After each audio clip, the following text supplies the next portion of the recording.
So here we go. The broadcast is now starting. All attendees are in listen-only mode. Hello, my name's John Bush. I'm here in Dallas, Texas, and Dallas is a place that's pretty awesome in terms of it's adopting zero waste. Fort Worth, the sister city, is adopting zero waste, and my job has been advocacy. I'm advertising major, veteran, a father of three, and I really love uh, new markets and creating new kinds of platforms that create abundance and profit. And zero waste is the most powerful strategy that I've found that can do that. So most of the people that you're going to hear about zero waste from are waste people, uh, or nonprofits. And my perspective is from the perspective of a social enterprise. My company is one of the first social enterprises in the world. It's a new kind of business model that's basically a hybrid for-profit nonprofit. So our mission is to make profit while doing good, not either or. So thank you very much for joining this webinar, and I'm just going to share my screen here so that you can look at my presentation, which is what was originally done by Gary Liss, and Gary Liss is my mentor. He and Rick Anthony, another waste elder in California. Rick is Grassroots Recycling Network, and Gary Liss has is a part of many organizations and has chaired many organizations. But they're basically my teachers. Gary designed Austin's plan. That's where I learned about this in the trenches of a major American city that had adopted in 2008, and I've been participating in that process since 2008 and brought it to DFW, where I've been working to make it happen here. And so earlier this year, I did a webinar and invited and marketed to cities around the U.S., but primarily in Texas. And we wrote a House resolution and got it adopted, or not adopted, but sponsored in the Texas House of Representatives. And it was basically a social campaign that we funded grassroots to make Texas zero waste. And so we did a successful webinar earlier this year and trained Carrollton, Louisville, and just tons of cities around here, and Dallas and Fort Worth in person. And we just developed this webinar, and it's been successful. And so here we are doing it again. So this presentation will take about 30 minutes, and I hope you enjoy it. Let's go here.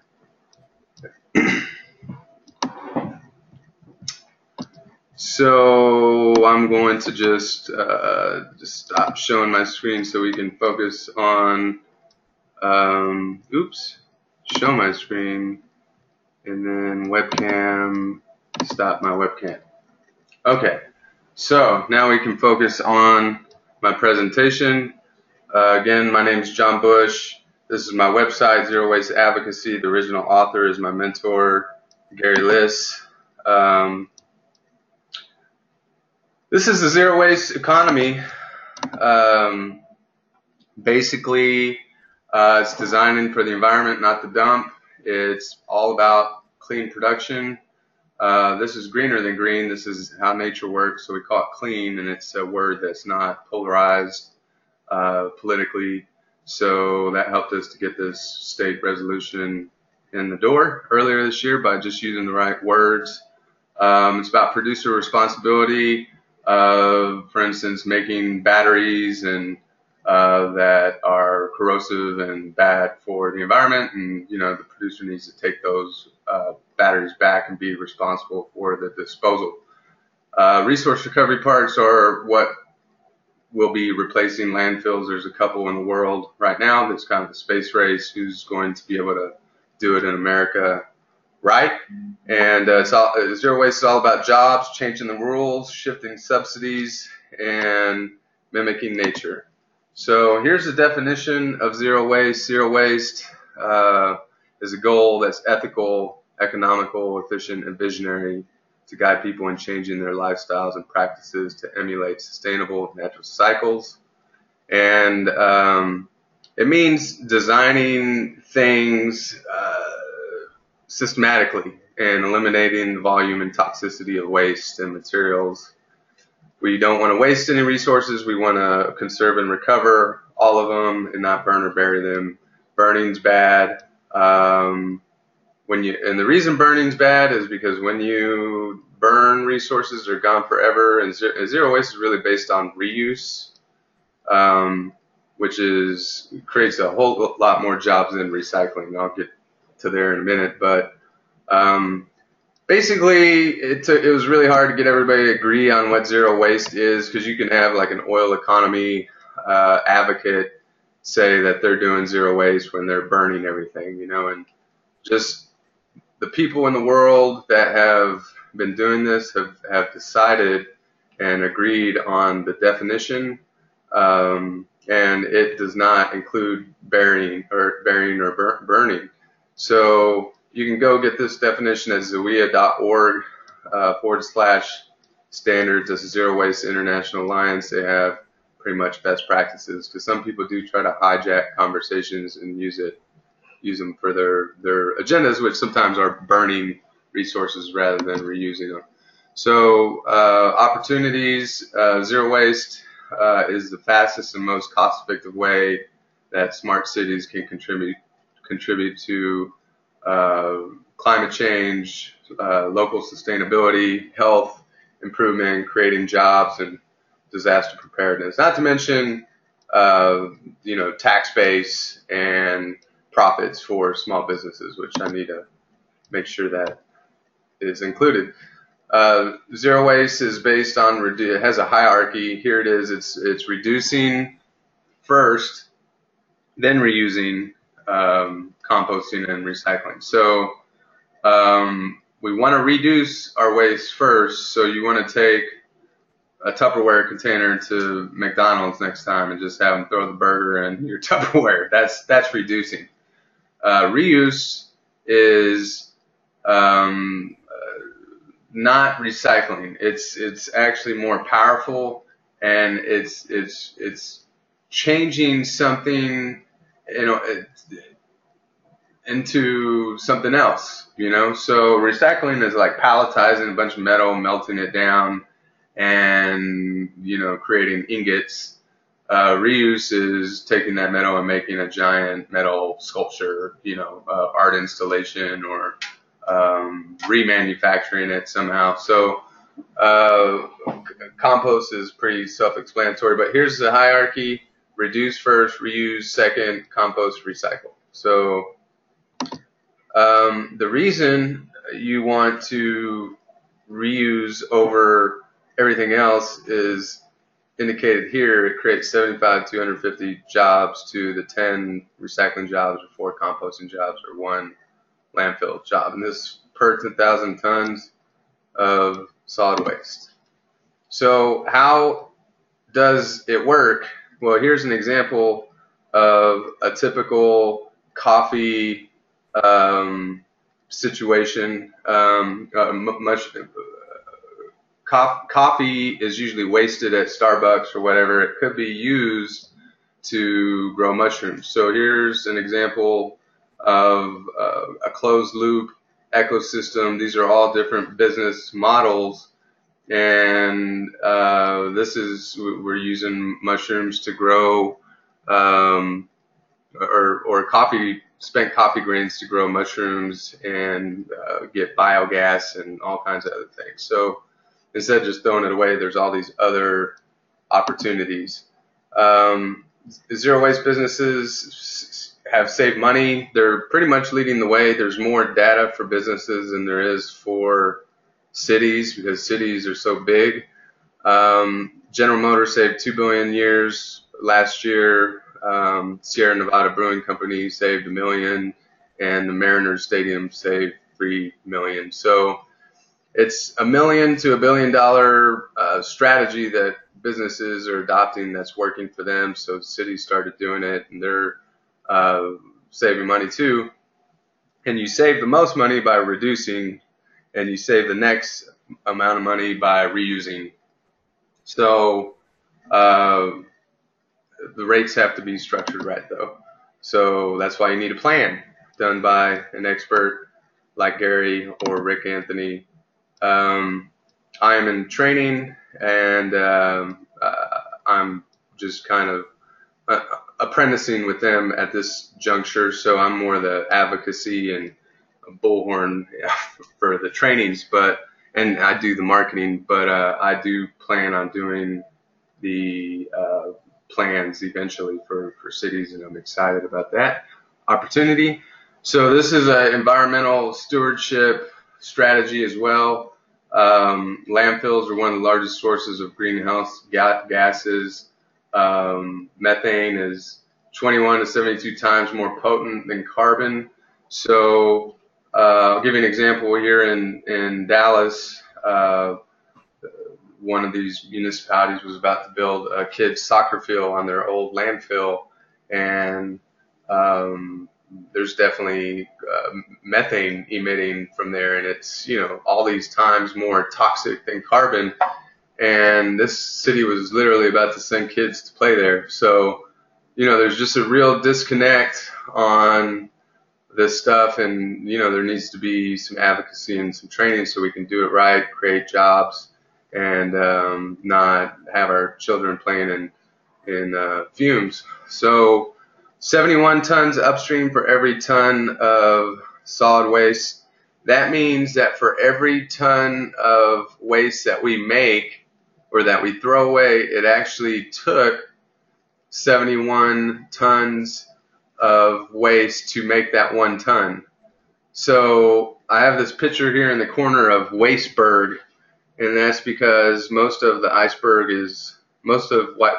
is underwater. You can't even see it. For every ton that we see, there's 71 tons that were created to get there. So let's say we're mining copper, and then we throw away a ton of copper, which would just be a bad idea, but let's say we're doing it. It took 71 tons of other kinds of waste to get that 1 ton of copper mined and thrown away. So that's what upstream means, and it's definitely something you'll hear inside this conversation. And it took me a while to understand it, so if it's still kind of fuzzy, no worries. I had to really go over my teacher's trainings and recordings multiple times in the gym or whatever, and it took years for me. I'm still translating some of this stuff. So if you don't get it immediately, no problem, but upstream is basically there's 71 tons of waste created for every 1 ton that you see, and that's important. So Farmers Branch here in Dallas, somebody I'm working on right now, 400 tons a month of organic brush. So their situation is, their problem is they have a bunch of organic waste they're landfilling, 400 tons a month. That means that there's 28,400 tons upstream just to create that brush that they're wasting. It could be composting it. Woo! Zero waste businesses are achieving 90% diversion. Here are examples of zero waste businesses all over the world. Obviously, you've heard of these: Anheuser-Busch, Apple, Epson, Honda, Toyota, Xerox. That it saves them money, increases efficiency, lowers cost. Here are zero waste communities. There's 217 cities in Italy. There's 66% of New Zealand cities. Telluride, Colorado, Boulder, Colorado, Sedona, Arizona, Halifax, Nova Scotia, Buenos Aires, Argentina. I don't know if I pronounced the Canadian stuff right. So why would a business do this or a community do this? It saves money, it reduces liability, increases efficiency, lowers those emissions, it gives you a marketing edge. Now you're greener than green. Right thing to do is good stewardship, jobs, and tax base. Basically, there is no reason not to do this as far as I can tell if we are making good business decisions. So key lessons, someone has to ask to adopt it. So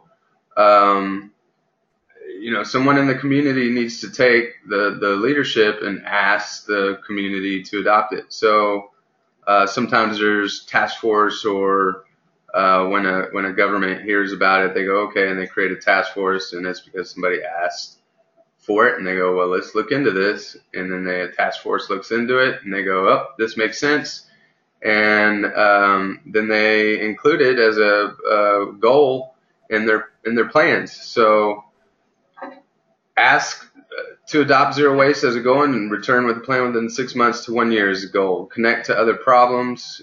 People are running these municipalities, and they want to create jobs. Their budget is upside down. The economy is faltering. You got facilities sitting there and all this stuff. That the problems, and really it's got one solution, and zero waste. I really think that it can solve just about every problem we have as far as efficiency. So there's no waste in nature. Humans are the only creatures on the planet that make waste. And honestly, as a designer, I understand that if there is waste, that it's a symptom of bad design. So if you design things really good, you don't have waste in the end. And because these products and things actually create 71 tons upstream to the 1 ton of waste created, it's just a really good idea to design the waste out, because there's a lot of it and it's bad. So the other lesson is to ID local zero waste businesses and promote. The waste company and the government by themselves cannot do things that are sustainable. You need the healthier an ecosystem, the more diverse it is. So you really need for-profits in there, businesses that are making stuff, manufacturers. You need to attract those manufacturers and educate and develop local models. So here is a picture of a resource recovery park. Urban Ore is a 3-acre resource recovery park at Berkeley. I know Dr. Dan Knapp there, and he basically, back in the day, I think these guys pretty much helped create recycling in America. They're American heroes. But he identified 12 waste categories. So in zero waste, the stream is traditionally split into 12 categories: reusables, metals, glass, paper, polymers, textiles, chemicals, wood, plant debris, putrescibles, soil, and ceramics. And here's how they could go into a closed loop center where businesses reuse and remanufacture those 12 waste categories and create economics. So it's like a green business park is the concept here. This is what will replace landfills. So here's some pieces of zero. Comprehensive recycling programs. Recycling's awesome. It's as convenient as trash. It's available to generators. Organic diversion. Really important to take the wet organics out of the recyclables or the waste in general, because when you soil things that can be reused, it just makes it harder to clean, and the more time it takes to clean stuff, the profits go down, because the cost of cleaning and sorting goes up. So zero waste policies, new rules. Everybody's like wondering about these plastic bag disposal bans and fighting it, which I don't really get. why people are defending their freedom to have plastic bags, because honestly, I go to third world countries and they're running their stuff better in many cases than we are here. I mean, the Indians or whoever, they bring their cloth bags because they don't want to pay a nickel for the plastic, And it's just economics. It's good business. Keeps those plastic bags out of the sorting facilities. Sometimes they get caught up in the conveyor belts, and they're just a mess. So, I don't get why people are fighting for their plastic bags, but it's really a design. It has to be designed in these policies that make people have to pay to waste. So that's what they're doing, is charging a nickel or a dime for the plastic bag. And people bring in their bags. They don't want to pay a dime. So it's that easy. Outreach and advocacy and infrastructure. My personal favorite, resource recovery parks. As a designer, I really am just looking forward and practicing for that day when I'm really participating in a lot of design of resource recovery parks. I just got my first waste facility this year that hired me to do a permaculture design. That's really a dream come true. So green businesses and jobs. Expand, attract, and support green businesses and green-collar jobs. Reserve sufficient land for zero-waste infrastructure. Buy green goods and services. Bring manufacturing back to the USA. Keep resources local. And this, supports local food production and organics back to farmers. Okay. First step, adopt the Zero Waste International Alliance definition. So if you're interested in your community or your business adopting zero waste, use the SIA definition. I would suggest, because it's just the peer-reviewed, everyone's agreed on it.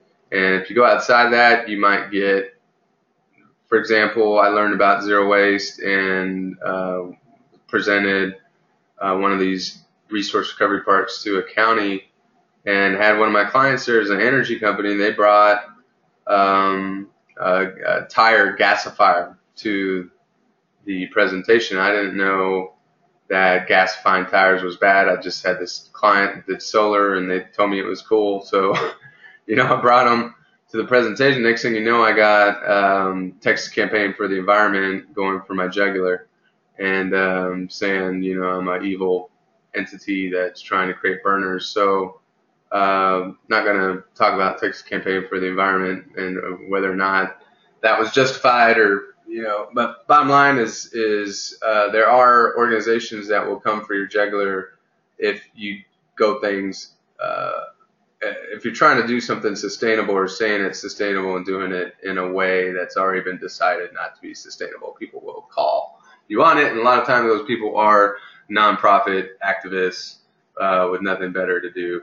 And I'm not saying that we don't need to police each other, but I think it's kind of silly for the environmentalists, nonprofits in town to come after me because I'm obviously spreading zero waste. So the community principles, adopt ZIA, the Zero Waste International Alliance.org definition, establish goals and timeline, engage the community. You need advocacy. Go to zerowasteadvocacy.com and hire us. Manage resources, not waste. How do you fund this stuff? That's another rabbit hole. Industrial bonds. We got back on the table in Austin based on our work in Dallas, and that's traditionally how these things can get funded, but there's new ways, crowdfunding, and such. So education outreach. If you would like to do a training for your city or business on site, contact us and we can line that up for you. We can even send in the elders, do an audit or an assessment. So, this is a slide from February. We did a training there. This is what we do.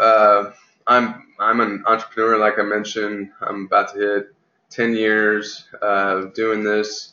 My organization, Ed Bongo Inc., specializes in social campaigns for good causes, and we are a social enterprise, one of the first in the world. So we just spent the last 2 years funding ourselves a social campaign for zero waste in Texas, and have trained Central Texas and North Texas up to this point. So we do advocacy planning and have some funding mechanisms in place, but they're kind of experimental. So we won't get into that. And if you want more resources, here are some links. Here's Austin's plan, Telluride. Our team did both of those plans. Gary Liss being the master designer there, and he's part of our team. And Zero Waste International Alliance, here's where you get the definition. Grassroots Recycling Network, this is our other partner, Rick Anthony, who's another awesome designer. And here is the U.S. Zero Waste Business Council, which we are a founding member. So if you have any other questions, give me a call, give me a ring. I hope this was useful, and please don't hesitate to send me an email with more questions, and look forward to hearing from you. Assalamu alaikum.